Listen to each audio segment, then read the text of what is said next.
Welcome everyone. It's Darlene McLennan here, the NDCO for Northern Tasmania and the Manager of ADCET. Thank you for joining us today. Firstly, on behalf of ADCET, I would like to acknowledge the traditional owners of country throughout Australia and recognise their continuing connection to land, waters and community. We'd like to pay our respects to them and their cultures and to elders past and present. We would also like to pay our respects to Australia's First Peoples joining us today.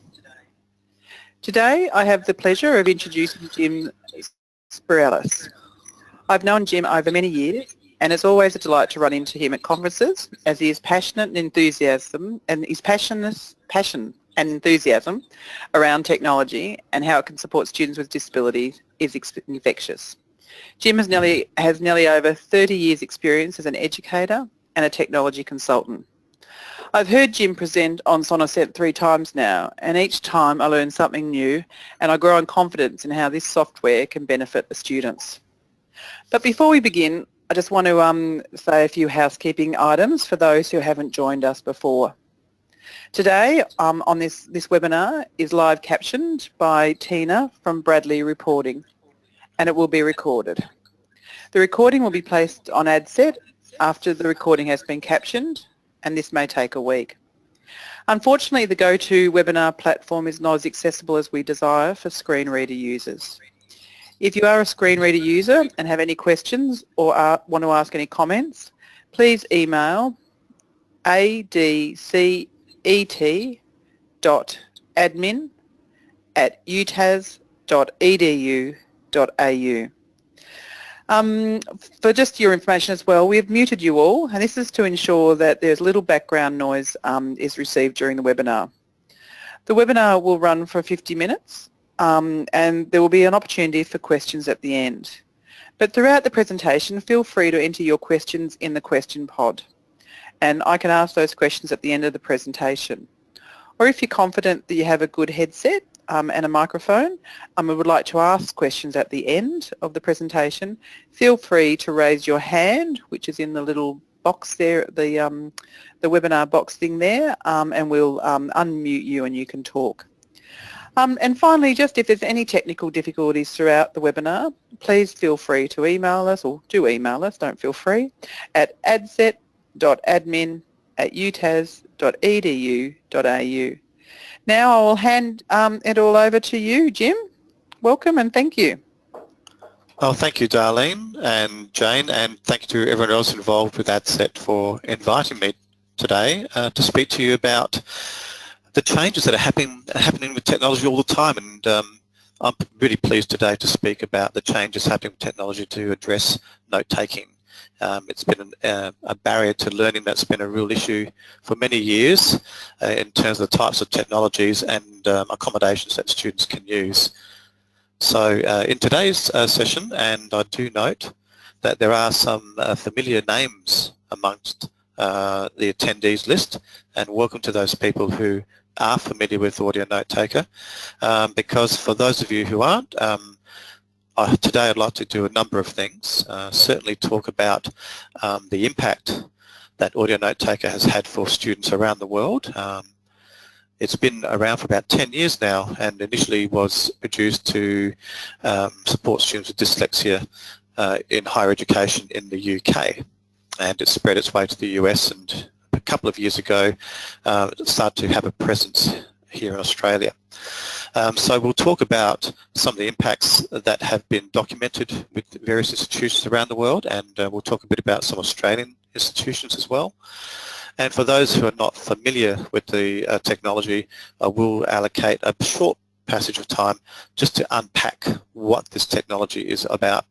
I'd like to say up front that you need to remove from your mind any view you have in terms of how students approach note-taking with technology. The way this technology has been built flips that on its head, and that will become a bit more apparent during the webinar. Okay. Anyway, I'll move on, and as Darlene said, just quickly my background information. Has it moved to the second slide? I'm not really sure. Let's try now. No, Jim, it hasn't. Now it has, Yep, yes, like I said, thank you. brilliant. Yeah. Yes, so I was with the Education Department and in various roles and have been very passionate about assistive technology and inclusive technologies for many years, and was the state manager here in South Australia. But now I service in my own consultancy role workplaces, higher education and schools, and as you can see there, my knowledge base around assistive technology has quite a big range. Do a lot of voice recognition support, as well as being an Australian representative for Sonocent, which I'm really leapt at when the opportunity arose. I've been around for a long time, and maybe sometimes for those of us in those highly specialised roles, whether it's assistive technology or whether it's in some other field, when things come along and everyone gets excited around you, and you tend to be fairly muted because you have that lengthy experience. I must say, when I really realised what this technology can do, it really reignited a whole new passion for me, a wow factor, and hopefully you'll see why during this session. So what we hope to do during this session is firstly touch upon the importance of effective note-taking and what challenges students with disability, and including those students with learning differences, have with note-taking, and perhaps that leads on to, well, how can we make that the strategy of note-taking and developing those study skills more effective for students. And then we'll talk, as I said, about the workspace that Audio Notetaker is, and then we'll talk a bit about lecture captures and flipped content, which is something which is very timely when it comes to Audio Notetaker to consider when we're talking about the accessibility of flipped content. A lot of the session today will also then talk about some data, and I'll be sharing that data from various institutions that have conducted pilot projects around the world and here in Australia, and hopefully we'll have some time for some Q&A at the end. But firstly, let's just go back and talk about and remind ourselves a little bit about the importance of note-taking and how it directly correlates with academic success attainment. And so some of these quotes from a number of years ago, but there are some that are more recent as well that reinforce that tight link between effective note-taking and academic success. Now, just quickly, these quotes that I've cited here on this slide, they're all the links to all the journals are listed on the final 3 slides of this presentation. So you can certainly go and access those research materials for further reading if you wish. So when it comes to note-taking, I think we remind ourselves how complicated a process it is for anybody. I know that when I go to conferences, and if I had relied on just the traditional form of approach of using pen and paper and so forth, how difficult it was to make sure you capture the critical points that the presenter is talking about. And when we consider people speak at anywhere between 120 and 160 words a minute, even greater, it can be easy to miss critical information. The demands on cognitive load are immense. So for those students that you work with, those students with disability or have learning challenges, they've got those additional roadblocks on top of that incredibly cognitive task of note-taking. They may have memory difficulties, whether it's short-term memory or working memory challenges. They have poor spelling or concentration, so that will impact on the quality of their notes. And certainly for some of our students who have a great level of barriers, we have got some things in place where we can accommodate those barriers, whether it be peer note takers or something like LiveScribe pens or lecture captures and so on. So it's a timely reminder to know that it's a really tough task for all of us, let alone for students with disability. And this was hit home with a survey that was conducted in 2016. And in this survey, which was given to students with dyslexia in higher education, where they were asked to list their biggest concerns with higher education study, and the typical ones certainly are very high up. Everything to do with written tasks is certainly there. Written exams, written coursework, expressing ideas in writing, organising essays. But as you can see, I've highlighted in orange that note-taking came out in this survey as the #1 concern for that group of students that this survey was given to.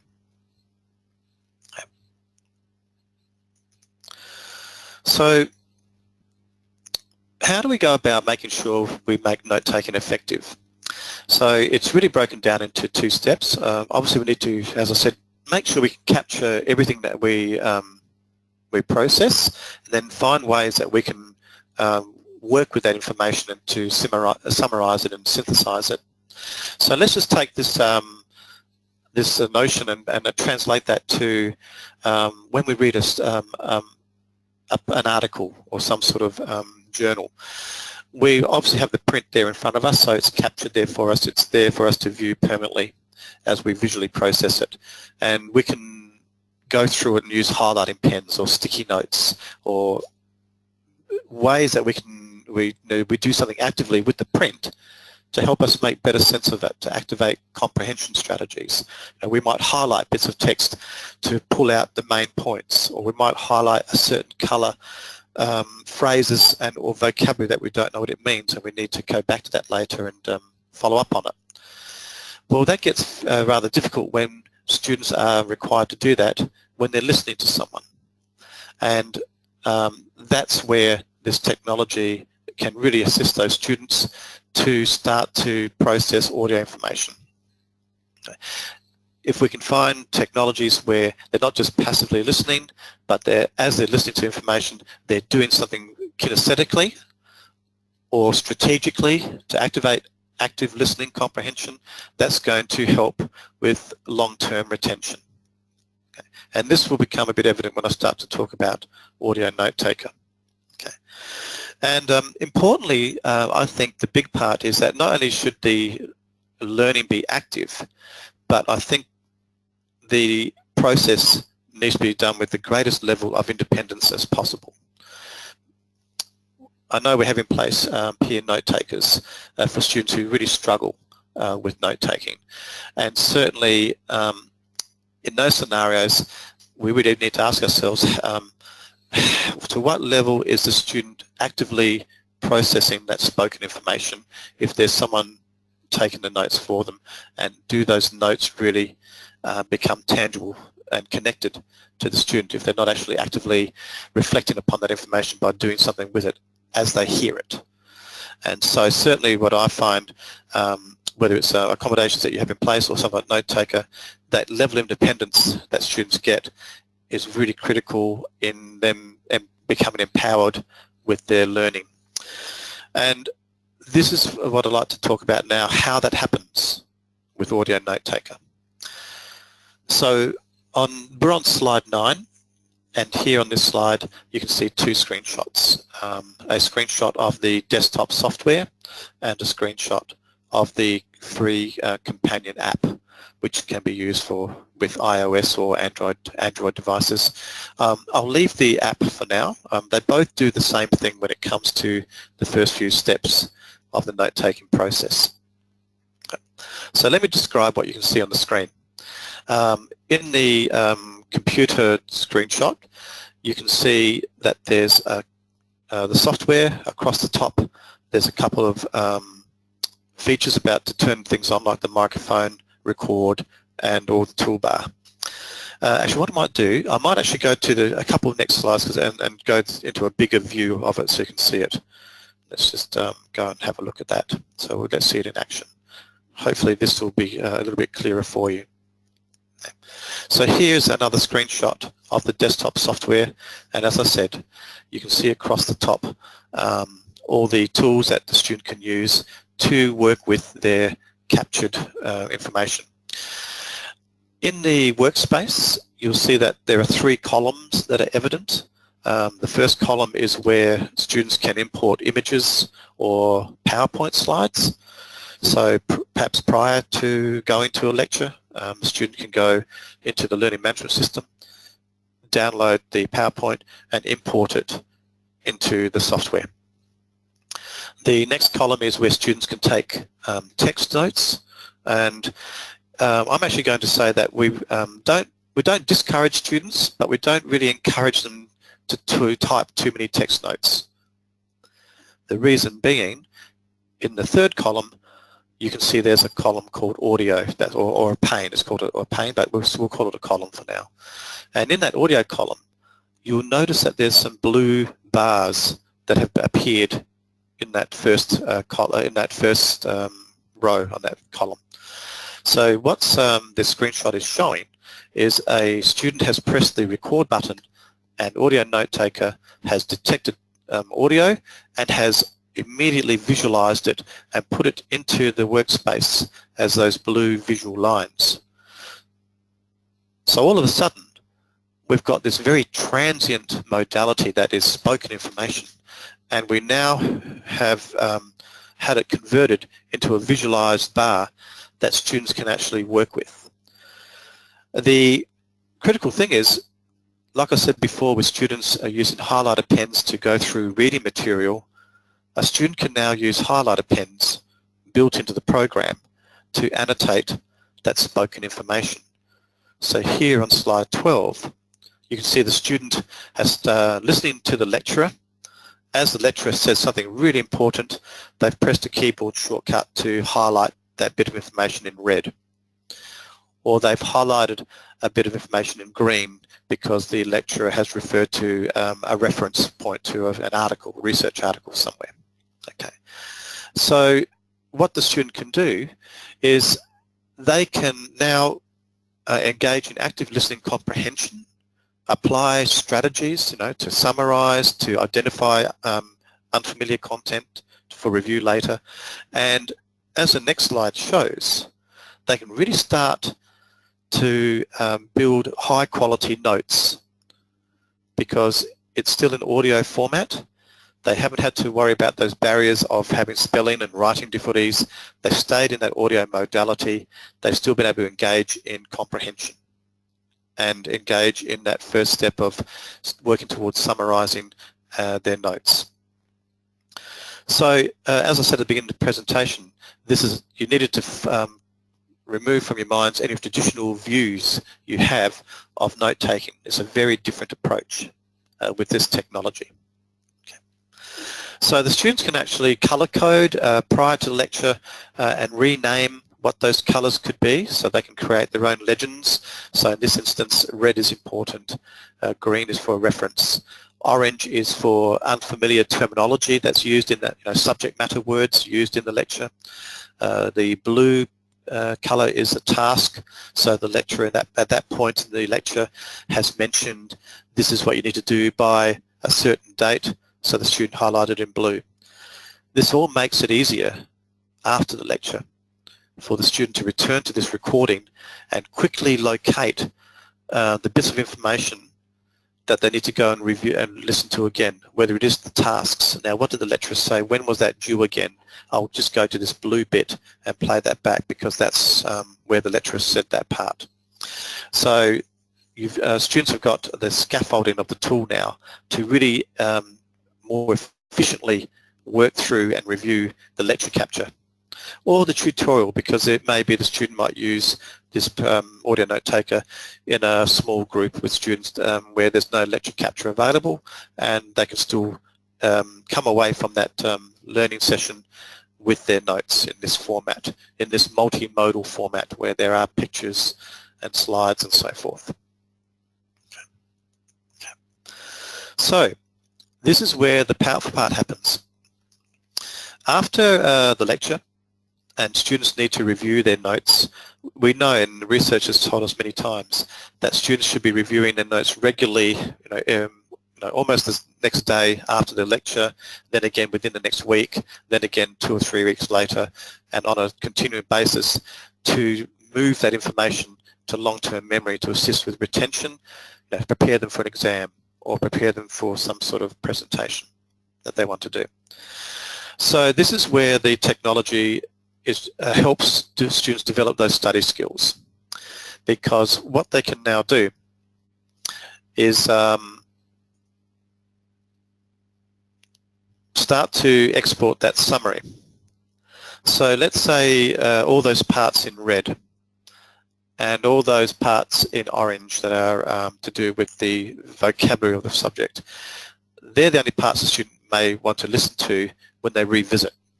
Now, rather than open up this entire file again, which may be a 1-hour lecture, wouldn't it be great if they can just have a file with just a summary, like an abstract of the notes? And that's what the technology can do.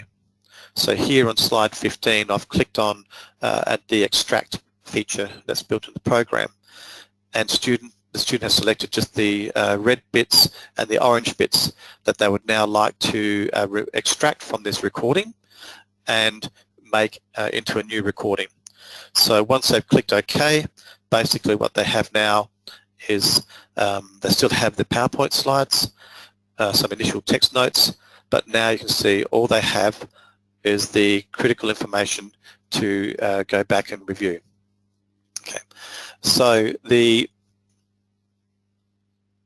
ability to now have that summarized is the first step to really powerful ways that study guides can be repurposed. The students can now choose to get this summary and repurpose it into a number of formats. Okay. I've clicked on the export button, and you see there's a few choices. If the student wishes to have it as like a playlist, they could go to make an album out of it, or even an iTunes album, and export these tracks as tracks into a mobile player. Or if the visual information is important, they can extract the PowerPoint slides and the audio and make a little video and put that on a mobile device to play it back. Alternatively, they can export out the text with or without the images into a Word document, and maybe for some students they prefer to have a printed format as a study guide. And there is now a new option, which we'll talk about a bit later in the session, called audio transcription. So that's an option where students can export the audio and send it off to a human transcription service that's linked to Audio Notetaker and get back a transcription that's linked to all their slides. I'll talk about that particular transcription service in greater detail near the end of the webinar. But coming back to those first few options of how students can summarize, if a student had chosen to export it as a video, here's a screenshot showing the PowerPoint slide on the video as the lecturer's key points are being spoken, and when it transitions to the next bit of audio, the slide will change to the corresponding audio. And students, this is a very popular way for students to create study guides, particularly study guides where there are. It's important that the images are in the video because they may have graphs or some sort of equations that students need to visually see as they hear the lecture. Okay. Alternatively, students can export just as a playlist, an album playlist of MP3 tracks. So those little images you can see on the screenshot here are thumbnail pictures of each slide, and the files are just named, track 1, track 2, track 3, right up to the 10th track 10, and students can jump to whichever track they wish to listen back to those study guides. So it's a very empowering process to be able to repurpose your notes and have them stay in these various multimedia formats. And of course the other option is that students can, if they wish, use more traditional means of study guides and export the PowerPoint slides and the text into a Word document. So they're the multiple options that students can use. Now, just quickly, I will talk now about the app. as it is, just to let you know, even though students might have the software, in reality, about 80% of them use the app, the free companion app, to do that initial stage of capturing the lecture or tutorial and annotating what's captured, and then put it into the software later. So these screenshots just show you the interface on an iPhone, where students are doing pretty much the same thing that they can do on the computer version. Color code the annotations. They can use the built-in camera to take a photo of the PowerPoint slide. Or if they're in a small tutorial, they can take a photo of some sort of graph that's been put on butcher's paper, and so they can add that into their notes as well. So if they do capture some content on their mobile device, such as you can see here, this screenshot of something on butcher's paper, they can also alternatively just use the Scribble feature built into the app to draw out or annotate over a photo. So it really makes the process of note capturing quite interactive. So let's say, for example, students have used these two images in their app recording. They would then get the app and connect it to the computer and sync across the recording from the mobile device into the software.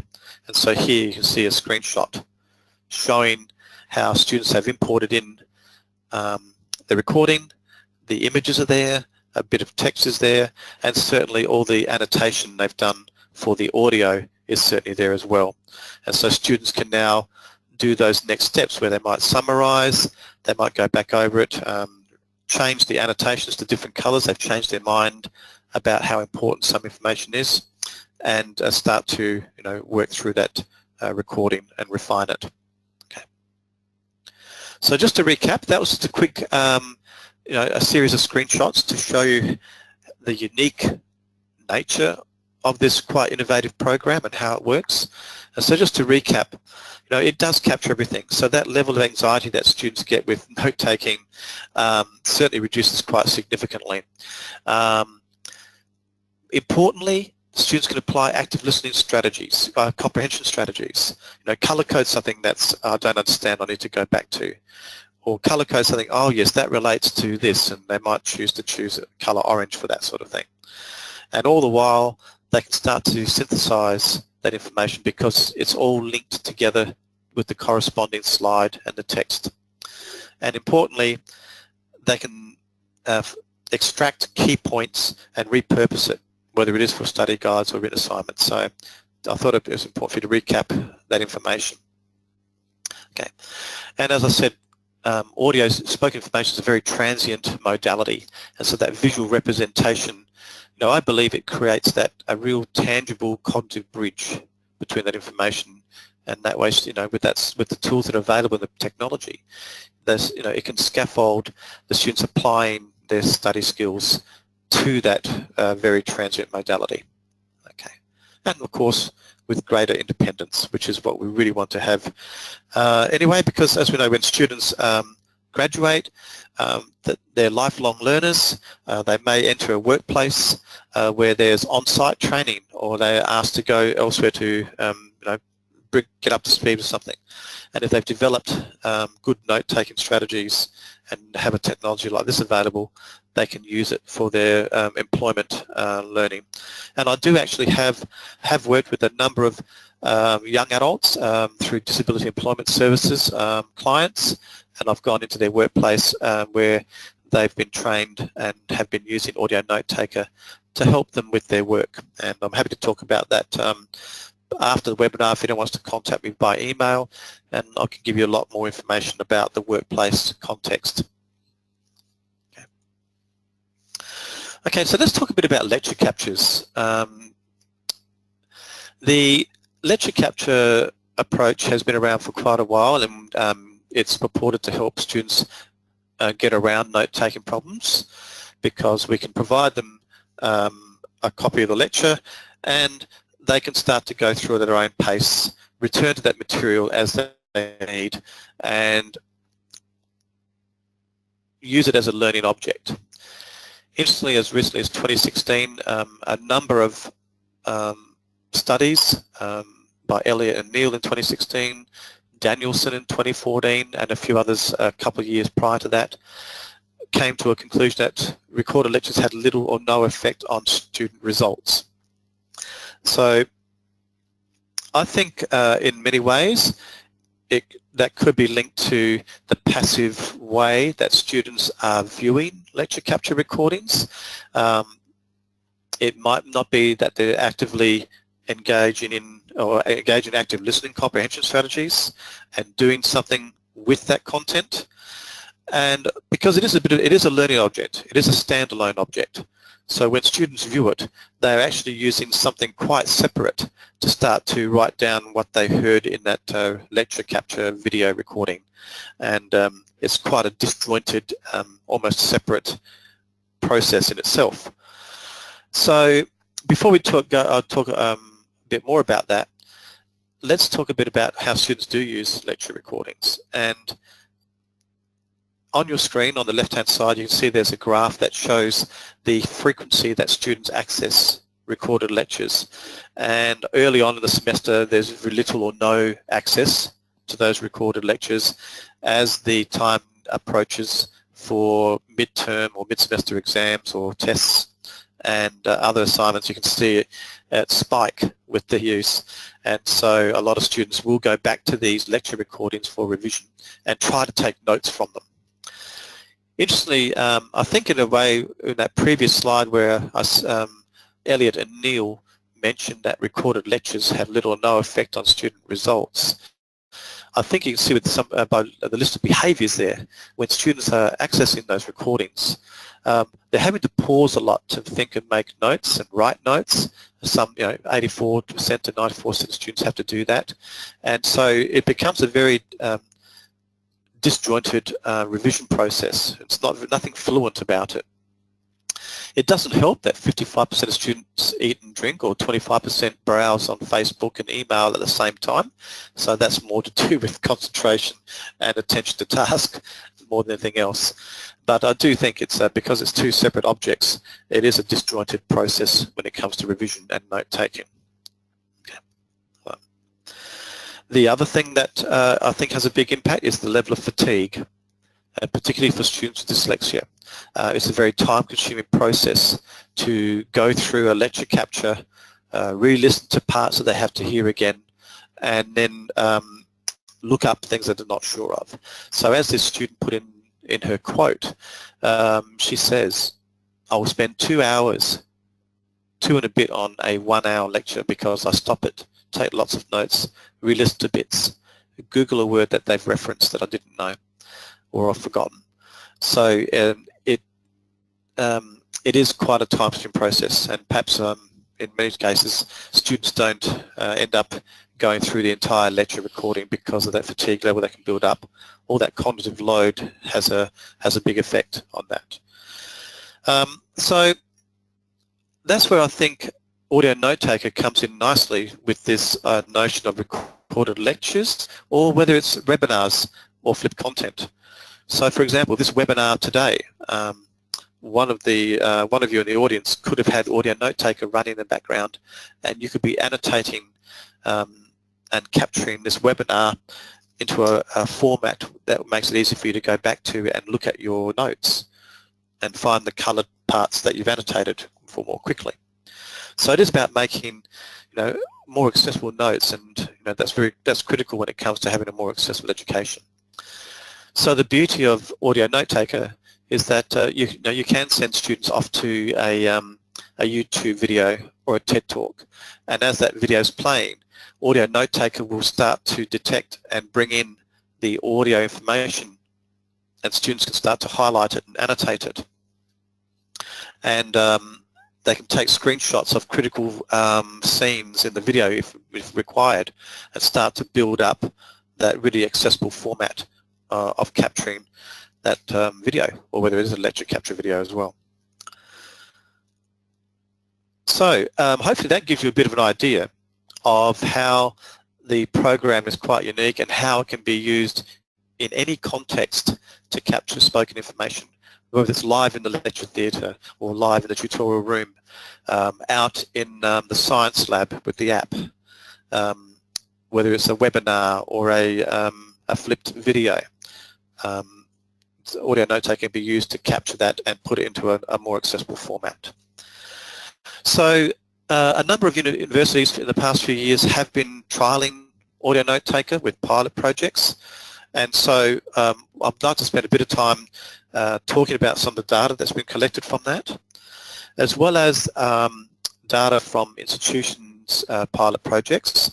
Sonocent themselves, they do a really big survey of students around the world every 18 months or so. The next survey should be released any moment now, which was done, I think, about 4 months ago. And I know it involved about 1,200 students. This one is from the end of 2016, or June 2016, and involved 929 students from around the world. And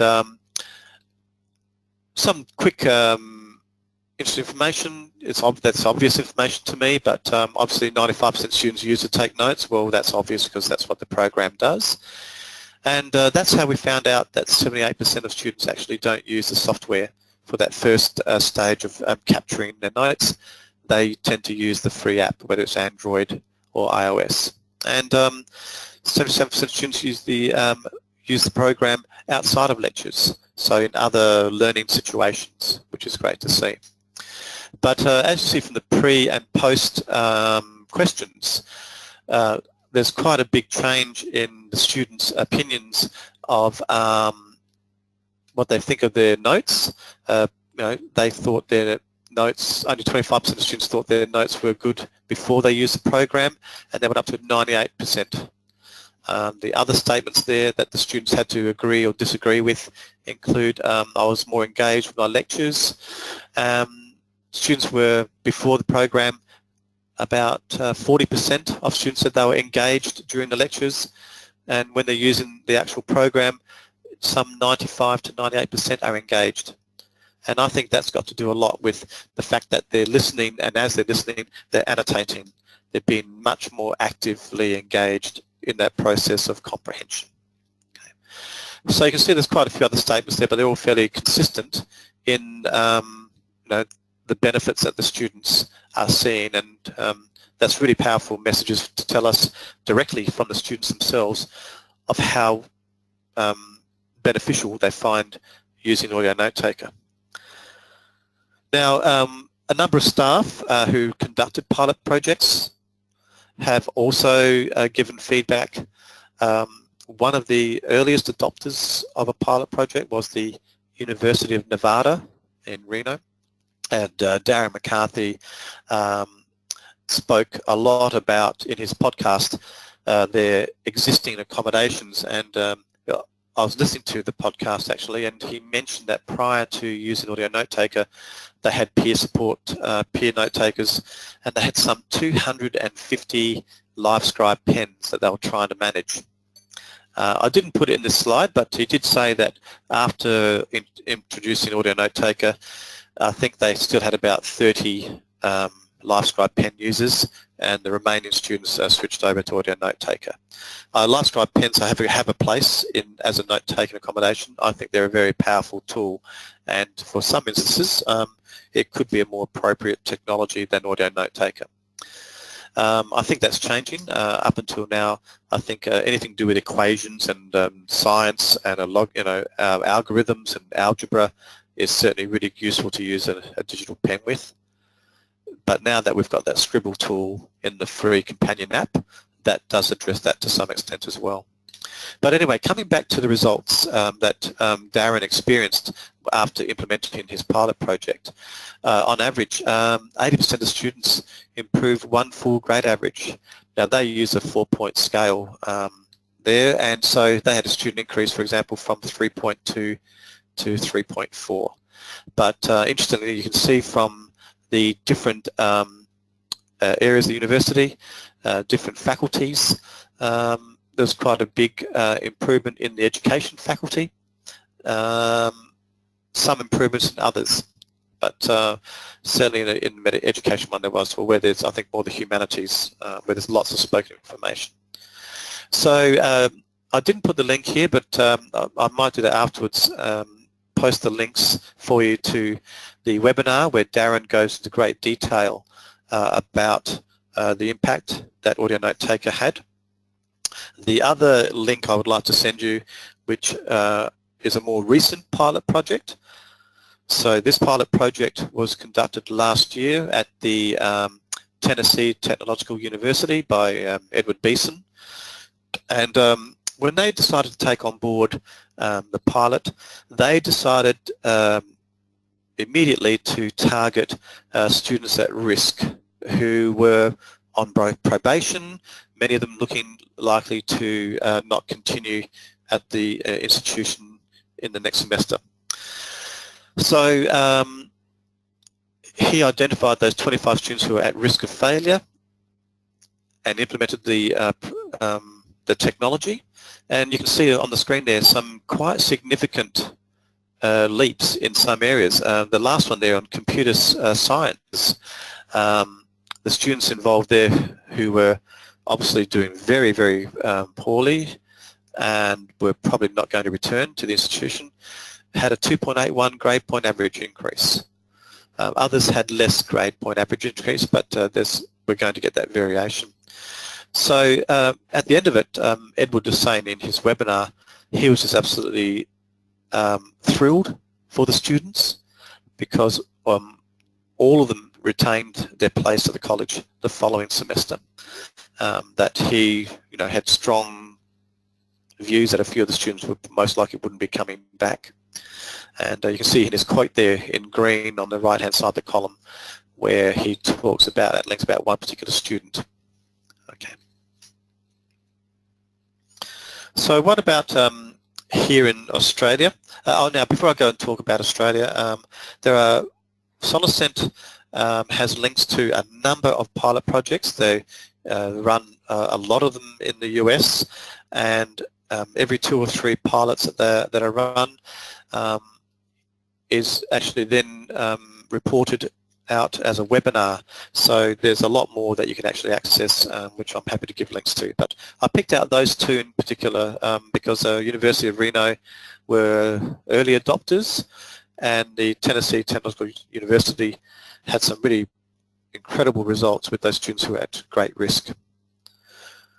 So here in Australia, we have had some institutions start to use the program. Curtin University was our early adopter here in Australia.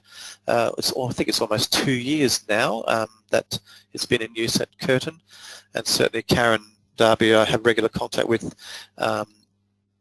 is always going on about how powerful an accommodation program is for her students. I'm based here in Adelaide, so I have the fantastic opportunity to go and visit some of the lovely people at University of Adelaide with Karen and Nairi and the rest of the team there, and Annie and so on. And so I have regular contact with them, and certainly in our conversations they've relayed to me how it's allowed students to take greater independence and control over their note-taking and enhance the quality of their notes, and not rely on peer note-takers. And that's a common message that's also coming out of Western Sydney University. Nola Baker ran an in-depth pilot project at the end of last year, the second half of last year, and now I'm going to actually talk a bit about that project that Nola conducted. She has a specialist role in assistive technologies at Western Sydney, and her, along with her team, really did a very rigorous pilot project to gather their data. So these are the points that Nola has provided for me, and I just thought I'd mention that Nola and I are working on creating a report, which we can let you know when that's available. And in some shape or form, we are looking to have, hopefully, maybe host another webinar where Nola herself can share with the audience all the things that came out of her pilot and how things are going now this year. with Audio Notetaker. But during the pilot, the students, she found that the students were very quickly taking on board the technology and using it how it was designed to be used. You know, color code, important the value of the information, pair it with the slides, create those summaries that I mentioned that are really important, so that students go back and use those really, you know, summarized versions for revision. And you can see there's a quote here from a student called Wayne on the Campbelltown campus, where he talks about being able to focus more on the parts that he had trouble understanding. So it gave him greater clarity, and I think probably the ability to be more efficient with processing his information.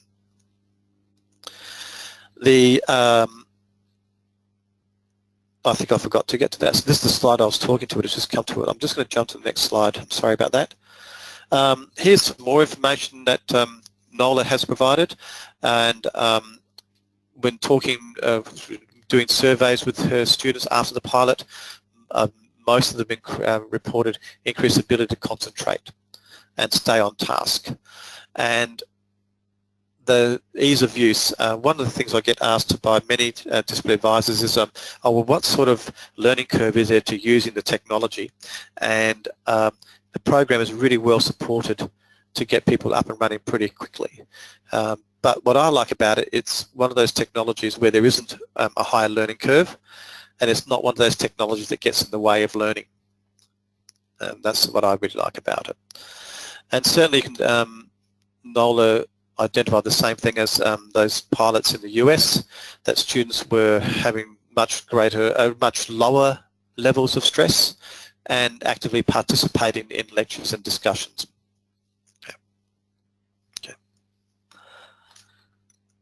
And here we've got a few quotes from students from various campuses of Western Sydney. So I gather NOLA piloted the Audio Notetaker on all the campuses last year with the various students. But the fact that you know, being able to download the lecture recordings because they missed the lecture and then use the program to rigorously go through the lecture was important for Ingrid, and certainly the ability for Morgan to capture her lectures online, highlight the bits, and make a video. And interestingly, she puts her video on her TV at night. Should make a Netflix channel out of it, perhaps. But there you go. That's great. So there's a creative way that Morgan was using it. And in particular, I like Arthur's quote. He's from the Kingswood campus, where really he hit the nail on the head, where he said that really it's a sort of program that all students could use, regardless of the level of ability. And it is a universal design tool. And I'll talk a bit about how, in a little while, how some institutions are viewing this technology as a universal design tool and are using it to capture their lectures and provide students with an accessible format of lecture capture. Hi, Jim, just sorry to interrupt you. You've probably got about 5 minutes to, sorry, it's Darlene here, Jim. Sorry to interrupt you. Yes. You've got about 5 minutes to go with then 5 minutes for questions. Yep. Sure. Thank you. Okay, I better hurry up then. Okay, so look, as I said, Nola and I will be doing a webinar shortly, but what's come out of the pilot is that this year they're removing 200 note takers. I think they've purchased a 200 license rollout, and with the view to looking to go and a full site license in the future, depending on the data they gather this year. So, and hopefully look at some sort of universal recording policy where Audio Notetaker format recordings can be part of the toolkit of content available to students. Okay, so you can see here there's it's used by over 300 institutions, as well as the ones in, I mentioned here in Australia. We've got others, Griffith University, Swinburne, Flinders, Deakin and La Trobe are all using Audio Notetaker to some extent, and so hopefully some of you in the audience who are from those institutions might like to share some information about that either today or in the near future. Quickly, there's an invitation open to all of you here and anyone who perhaps might view this recording afterwards who couldn't attend today, that Sonocent's always keen to run pilot projects with the institutions, and we can help you with initial support and training and help you get started with it and have it free access for a whole semester so you can gather your data. I won't talk about the dashboard management, but it's a very easily managed. It's easy to manage the software with an online portal, and that's the feedback we get about from institutions, how good it is to do that. The other thing to mention, I think, is probably a few of the FAQs that you might have preempted for me. So, Darlene, shall I answer these questions? Because they may actually be questions that the audience have considered, and then if there's questions I haven't thought, we can finish with those. Yep. Yep, no, that's not so a problem. quickly, We actually haven't got any questions at the moment, so if people have got any other questions after this, please put it into the question pod. Thank you. Okay. Okay, so quickly, the audio quality recording, what's it like? Certainly on mobile devices now, students, it is a very good quality recording. If students use a laptop, you can get some really nice attached USB microphones that turn the other way to capture that. But let's say the student came into a lecture late and they sat in a position that wasn't ideal. They were able to capture and annotate the recording, but when they listen back to it later that evening, it's really hard to hear it well. If they've got audio processing challenges, it makes it difficult. It doesn't matter. If the lecture was captured by the institution, the student can go to the learning management system, download the lecture capture recording, and it will replace their poor quality audio recording in the program with the institution's lecture recording, and it will still retain all the colour codes, all the annotations and everything else. So that's a really clever part of the technology. In terms of transcription, it does link in with Dragon. So if a student has Dragon on their computer, you can actually click a button and it will transcribe your audio or your color-coded audio and to color-coded corresponding text. So all the red bits of audio will be red text, all the green bits of audio will be green text. The issue there is not so much the technology, but the way that the lecturer is speaking, because we know that with Dragon you need to be dictating, and in a lecture they're not dictating, and so there'll be variable results with that. But certainly students who are Dragon users can use Audio Notetaker to make voice notes of themselves and transcribe them effortlessly. I'll talk a bit about words to note very quickly. I've already mentioned to you about the reduction of peer note takers, and I've mentioned to you that getting to know the program is fairly straightforward for students. So I do want to talk about this new academic transcription service that's available from Words to Note, and it's endorsed and associated with Sonocent. So an institution purchases say a few hundred minutes of transcription time, and I'll bring up on the next slide the login for the institution. So here you can see it shows on the far right how much time they've got left. So there's 100 minutes left in the account.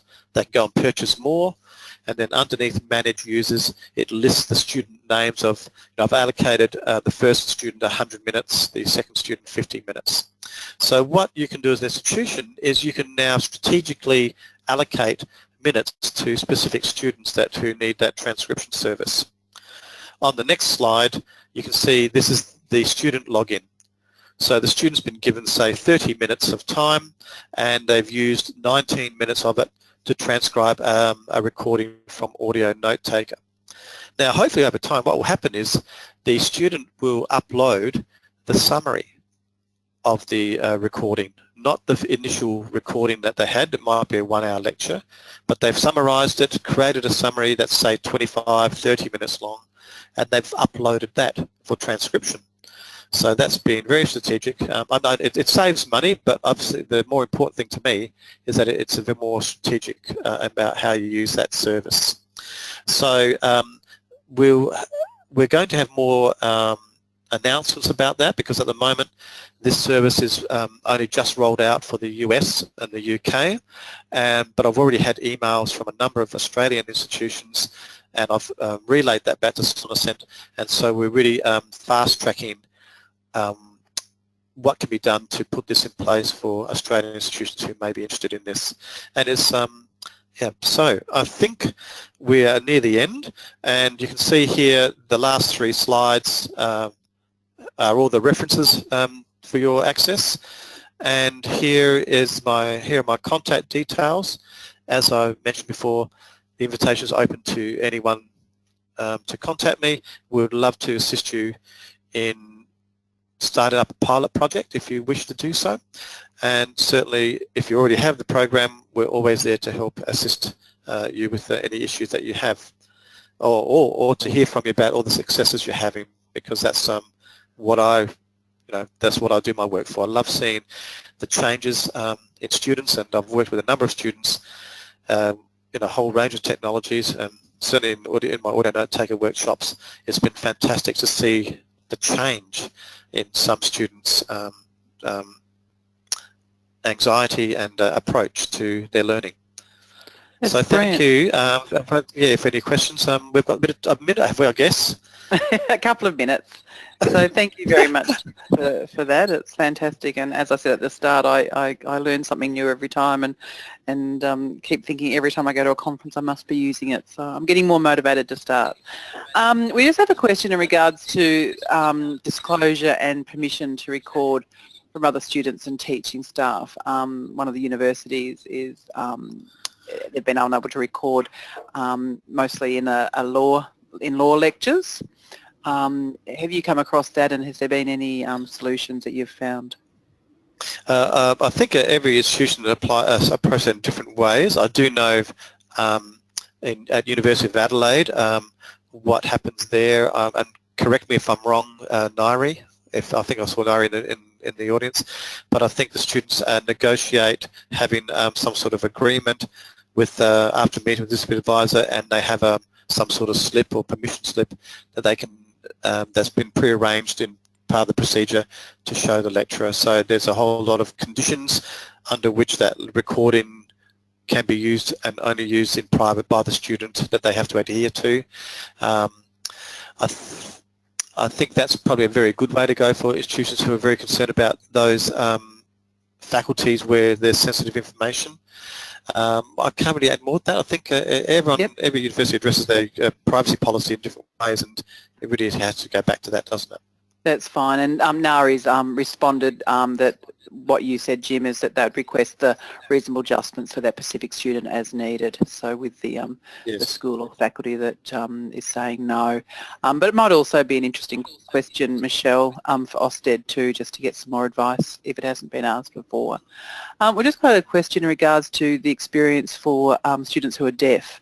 Have they been using this? Have you had that across the research areas, and what's been used there? Certainly students with some hearing loss, but I haven't got specific details about what level of loss that would be. But for students who are deaf, that would be just a big challenge, I guess, depending on the level of hearing loss there is. Yep. But certainly it does have in it some really powerful audio technology. The program was built by a lecturer with degrees in, and he lectured in sound engineering, and that's why this, it's got that audio replace tool, but it also has cleanup tools. So Audio Notetaker can remove the reverberations and humming and keyboard clicks, background noise, to try and make the recording as high quality as possible, and even though it's not a big file size, it's a very, very high quality audio recording. Yep, excellent.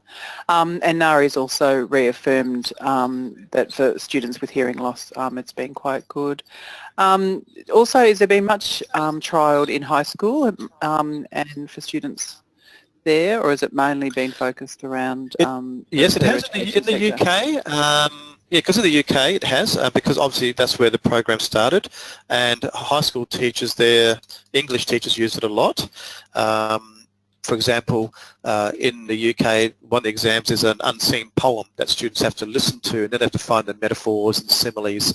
And so students actually use Audio Notetaker to find read poetry on YouTube, and they import it into Audio Notetaker and annotate the similes and metaphors and so on. So it's really powerful for that. But it's also really powerful for students. Here in South Australia, I've been working with a few schools who've used it because we have a required subject called research project where students have to go and interview different people about a topic of their choice and then create a video from that or a narrated PowerPoint. They've used Audio Notetaker because it's been so much simpler to go back in and cut and paste the audio and make a little presentation to submit to the exam board. I think the other thing that's I think would be great for schools to think about is that when students come into higher education, many do come with very poor note-taking skills, and it could be that Audio Notetaker is an option that can be used to help scaffold that development of study skills and note-taking skills, and certainly students should use those sort of technologies that can help equip them for post-school study. Excellent. Well, we've gone over time. There's a couple more questions there. I'm sure Jim will be happy to answer those post-webinar. Everything will be posted on ADCET. We'll have the PowerPoint presentation, the webinar, and also the questions and answers from today, because there's been some great questions. And can I mention in closing that I will be visiting, I do visit states and other work, and somehow if people want to contact me about coming on-site, because on-site training can be done, I can then sort of work out my times with my other commitments. For example, I'll be going to Melbourne a couple of times soon, but that doesn't, so that's another option too if you want to have something face-to-face, or we can do webinars. Yeah. Excellent. That's brilliant. Well, thank you from ADCET and all of us here and everybody around Australia today. It was fantastic hearing and about the new changes that are happening as well. So things are certainly progressing in this area. So thank you, Jim, for your time, and thank you, everybody, for joining us. Thank you very much.